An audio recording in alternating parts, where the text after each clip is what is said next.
excited to be here. I'm lltheepoet. Like my bio says, I was born and raised here. I left a little bit to go to college, and then I ended up in Philly, so I'm in Philly now. But yeah, I'm right over the bridge, so it's cool. This is my first feature back home, so I'm really, really hyped. And so I actually sold out of my books at my last show. I did a one-woman show in Philly, a one-woman showcase, and so y'all can pre-order my books with me. I just literally, I was a little nervous. I left my book and my clipboard in the car, but come talk to me and you can pre-order with me, and I will mail you a signed copy because it's the holidays. So let me know. So I have everything here in my phone. I was trying to be cute and read from my book, but you know, I left it in the car and it's cold. So my first poem is about how I came up with my poetry name. It's called Lovely.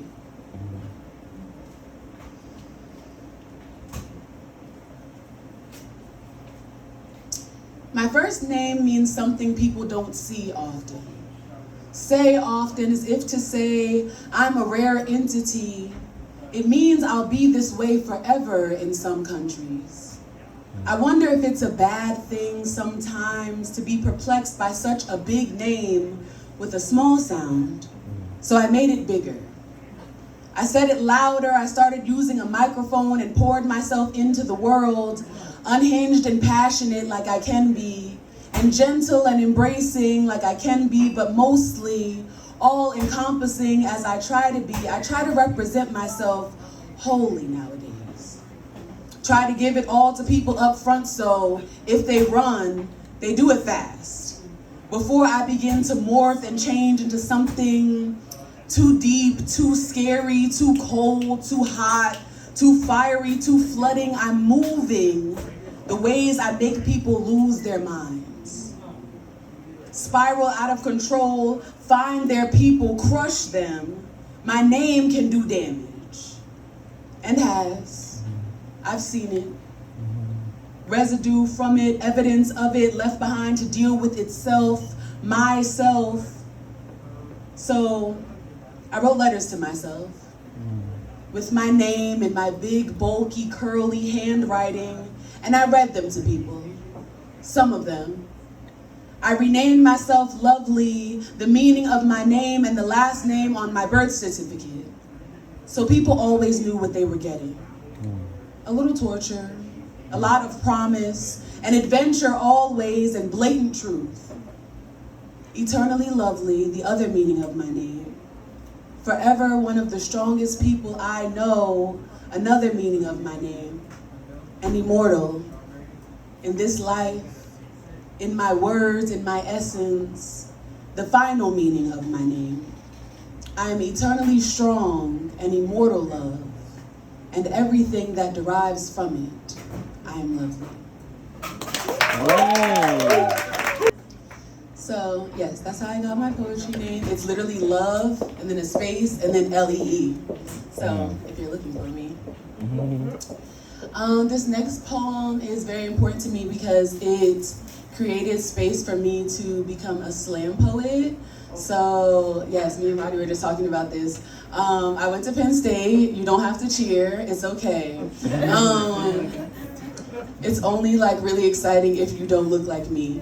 And so I went to Penn State, Maine. I was extremely depressed. It was a hard time. And so one of the ways that I stayed sane was with my spoken word club. Shout out to Words, Penn State. That's my family. I love them. And so, yes, we are actually nationally ranked. We won Cubsy 2018, 2019, one of those. And I was the president. Thank you. And so, right around that time, I realized that I was a slam poet, and this was the poem that helped me realize I was a slam poet. I read this, and they were like, "Girl, you got to get on the stage." I was like, "Okay." This is called the McDonald's poem. And there's a trigger warning for violent imagery and violence against Black people. Okay, the baby has on headphones. Very good. Okay.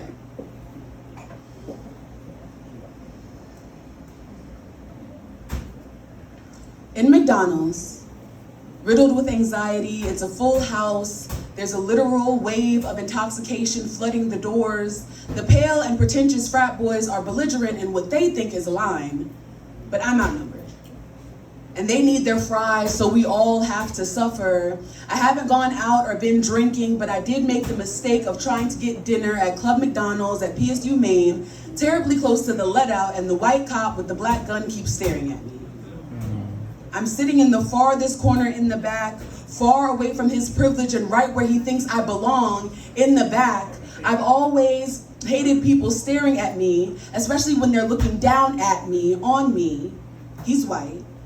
His gun is black. Maybe that's why they think guns and black work so well together. Load black bodies the same way they load black guns, full to capacity with bullets, and somehow, black folks still can't seem to get a shot. Chances don't exist in this America, not for us. The police officer is still staring. I leave. Why is my face such a target for him? Why are our faces such targets for them, triggers for them? They push on black bodies like triggers. Push back black bodies like triggers on black guns. I romanticize the systematic genocide of my people, America, the beautiful, for yonder shades of beige. My, have you done a great job stealing my hope? I write wills for my future sons in my nightmares. I wonder what the police officer dreams about. He must only dream. Privilege can't produce nightmares, can it? He probably dreams of whiter days, brighter days, full of McDonald's without young black girls like me. He dreams in the past. My, what privilege can do. Dreaming in black and white sure must be a relief when so small-minded. You have to do such little work to create barriers, unlike with guns. With white hands on black guns, you must face barriers of humanity, reasoning, consciousness, and then again, there's that trigger. I hear they sometimes don't work the first time, every time. Is that why you feel the need to shoot 4 and 5 and 15 times, have to make sure it's working, that you shoot through all the barriers? The black body standing between you and your livelihood, centuries of institutional power put in danger by a black man without a weapon, with his hands up. There's this myth that says your birthmark represents the place in which you were injured or sick that caused you to die in your past life. I wonder if Walter Scott's birthmark was on his back. Did they see the last lash burned across his skin in those days of cotton fields and 3/5? Is that why they shot him so many times with his back turned? Is that what privilege has nightmares about? Defenseless black people with the weight of the white man's guilt on their backs, the white man's fear on their backs, white tears crystallized into silver bullets on their backs. You are not in danger, Mr. Officer. You are not in danger, Mr. Officer. I'm just a young black girl having nightmares in the back of a McDonald's, far away from your privilege and right where you think I belong, in fear. But inferiority doesn't look good on me. So I leave. Hands up. Don't shoot. Because bullet holes won't either.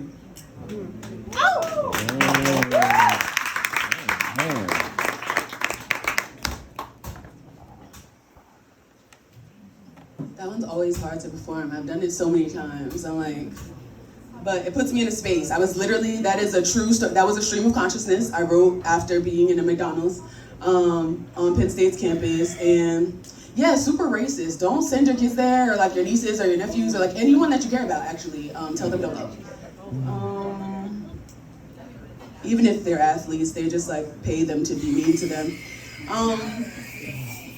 This one's called Tea Party in Eve's Garden. This is the last one in my book. And this one came out of kind of in practicing for national Cupsy team things.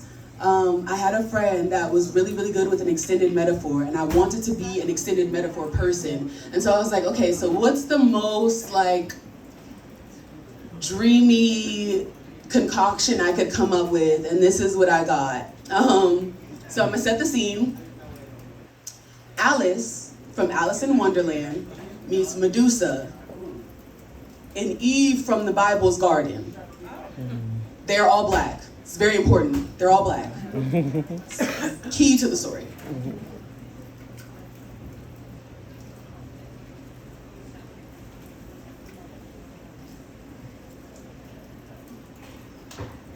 Alice stumbles around, arms wilted from abandonment and hallucinations. Medusa cradles her in her arms and tells her not to look into her eyes. Eve brings them both tea. Doesn't wince when they both reach their feet up to rest on her table. Instead gives them pillows and tells them not to eat the fruit. They all lie on a stone path and assess the woes of their day. Alice, now a teenager, knows all the words to Puff the Magic Dragon and Snoop Dogg's entire discography, breathes more smoke than air and likes cartoons more than she ever has in 12 years. When she was 12, her parents split, and shit's been an uphill shitstorm since. She has a cat named Sesh, loves cannabis tea and long walks in the moonlight, but not long walks home from work. Tonight has been a night. Cat called on the way home, has a monster headache and just needs to escape. Eve sighs, lying back on her elbows, cackling about her new man still thinks she's just a reflection of him, going on and on about how this ain't the old days and she's been there and done that and bore the fruits of that labor many moons ago. Looks up at the stars and casually pours wine into her decaffeinated hibiscus and toasts to menopause. Medusa gawks at them both, grins the way elders do when they've heard it all before, says nothing, calms the hissing in her ears just to recollect the things taken from her by men and everything else, the things she's taken back, wishes to interject but does not. Eventually, Eve gets so drunk she passes Alice the bottle, starts slurring and giving her the "you don't need no man" speech. Meanwhile, Alice is trying to figure out which one of her hands is holding the wine. She gets the munchies and grabs an apple. Medusa turns it to stone, and Alice chips a tooth. Livid, she snaps in Medusa's direction. "Would you rather your freedom or your fare?" she whispers in her teacup with a side of side eye. The sky is pendling glowy glitter on all of their faces. No one looks at Medusa, but she gazes over them all at once, dances with the plants. They all settle on the topic of the pointlessness of bras when Alice attempts to repurpose hers as a hat. They all burst into laughter, throwing their heads back and kicking their feet, freeing the arches of their backs from the weights of the universe. Grasping at their stomachs for air, they cultivate black femme wisdom all through the night. Eat what they want, imagine themselves time over again, each time better than before, drinking tea and wine in the garden of black femme wisdom. Ashe.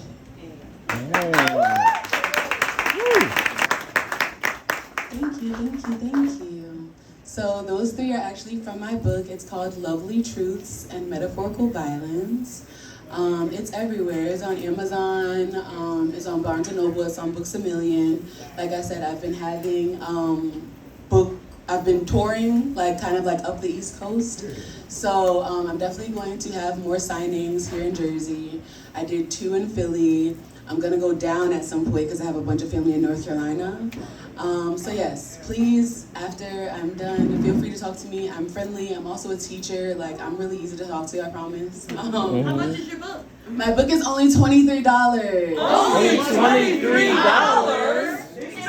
Can't afford not buy that. So yeah, so it was basically a story of my adolescence in poems. And so if you don't know, your adolescence actually goes up until your prefrontal cortex is developed. So when you're 25. So I finished it at 23. So it's $1 per poem. Not that my work is priceless, but yeah, so it's 23 poems, $23. And then if you want to pre-order with me for $5, I'll just sign it and mail it to you. So yeah.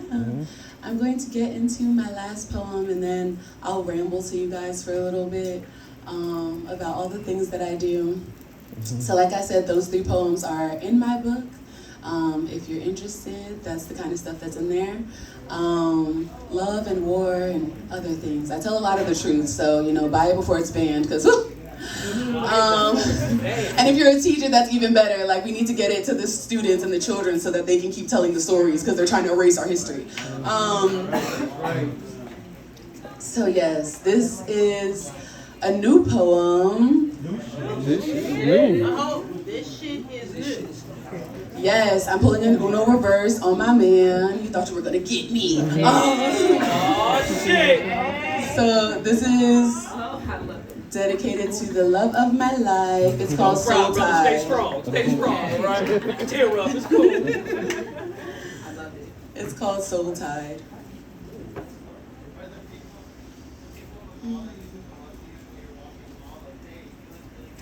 They say there's such a thing as a soul contract, that your soul bends itself into another's will by signing on the dotted line before you become a human being.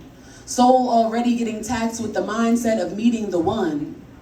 When you sign it, it's supposed to surmise a sort of support system to your system's overload. Helps you meet your soulmate and your soul tribe. The match to your twin flame. Along your soul's mission, you might meet them. A soul signing for a soul partner in a life of soulless skin sacks. I'm starting to think God showed me a vision of us to get me to sign mine. Can't imagine any other compromise could do the convincing, because I've met catastrophe in a lover's eyes far too commonly, but your eyes make me calm. Make me rely on alliteration more because you love it. And it rolls off the tongue so fast, it's like it almost keeps up with all the loving thoughts I think of you, and I think of you like sweet poetry that rhymes.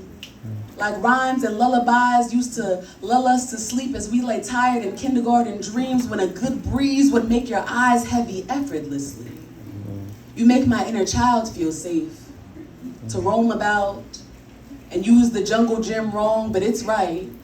Because in my soul audience, I'm just keeping my eyes on you. You give me your palm to dance in without limiting my reach. You catch my dreams when they rot and fall to my sides, redirect but you don't preach.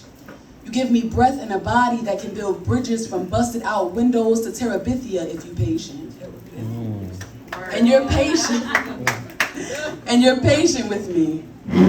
Melt me into new waters with the depths of your eye contact. Get me choked up before I burst with happy tears. I'll baptize you again, and we'll come back again as friends to watch ourselves turn lovers over again and again and again. And maybe last time we came back as each other. Like India Ari said when she told the truth. Yep. Loving you is like those songs that could be Baptist or bedroom, affirmations or adoration, hymn or homage to a love worth living for. I know God must have showed me you to get me to sign up for this, because there's nobody else I was going to want to do it with. Ashe.